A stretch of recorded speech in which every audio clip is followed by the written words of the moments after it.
میں نے ایک ہفتہ پہلے ایک ویڈیو دیکھی تھی سوشل میڈیا پہ، لیکن آج 3-4 دن ہو گئے ہیں وہ ویڈیو بہت زیادہ وائرل ہے۔ ایک بزرگ آدمی اپنے بیٹے کا جنازہ وغیرہ پڑھواتا ہے، لیکن اس کے پاس بیچارے کے پاس پیسے تک نہیں ہوتے ہیں کفن خریدنے کے لیے۔ مجھے حیرت اس بات پہ ہوئی، کیا اس لڑکے کا کوئی دوست وغیرہ نہیں تھا اس کا ساتھ دینے کے لیے، یا ایسے موضوع پہ آنے کے لیے کوئی رشتہ دار تک نہیں تھا اس کا دکھ میں شریک ہو سکے؟ ایک بزرگ آدمی تھا اور 4-5 اور لوگ تھے جنہوں نے جنازہ وغیرہ پڑھوایا۔ تو مجھے بہت زیادہ دکھ لگا یار، بہت زیادہ تکلیف ہوئی۔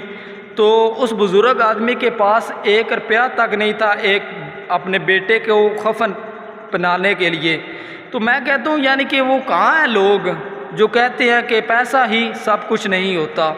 یہ تو بعد کی بات ہے، لیکن میں آپ کو کہوں گا کہ جب والدہ یا والد کسی کا فوت ہو جائے، دنیا سے چلا جائے، یہ رشتہ دار بھی بہت زیادہ کمزور، یہ کھوکھلی باتیں ہیں، کہ کوئی بھی انسان کے نزدیک آتا ہی نہیں ہے، اور یہ بھول جاتے ہیں دروازہ تک کہ کوئی بیماری کی حالت میں ہو یا جو کچھ بھی انسان کرتا رہے، یہ کبھی پھر ان کے پاس آتے ہی نہیں ہیں۔ آپ چاہے بیماری سے مر جائیں، کبھی بھی یہ حال تک پوچھتے ہی نہیں ہیں۔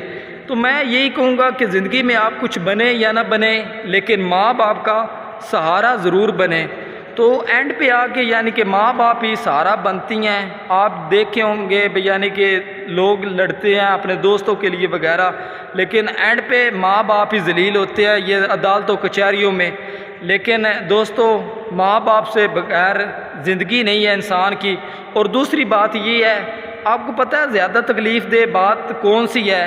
جب اپنی اولاد کی میت سامنے پڑی ہو، سب سے دردناک کہ حقیقت یہی ہے، اور سب سے بڑا دکھ بھی یہی ہے۔ وہ انسان منہ سے بول کے بتا نہیں سکتا مجھے کتنا زیادہ دکھ ہے اور کتنے تکلیف میں ہوں۔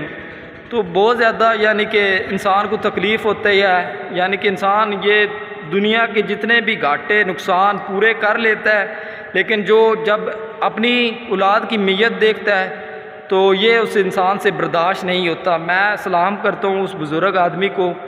تو مجھے بہت زیادہ افسوس ہے، میرے پاس الفاظ نہیں ہے کہ میں کیا کہوں، بہت زیادہ۔ لیکن اللہ تعالیٰ اس انسان کو جنت عطا فرمائے۔ تو میری یہ ویڈیو ان لوگوں کو ضرور آپ نے دکھانی ہے جو لوگ کہتے ہیں کہ پیسہ ہی سب کچھ نہیں ہوتا۔ اس بزرگ آدمی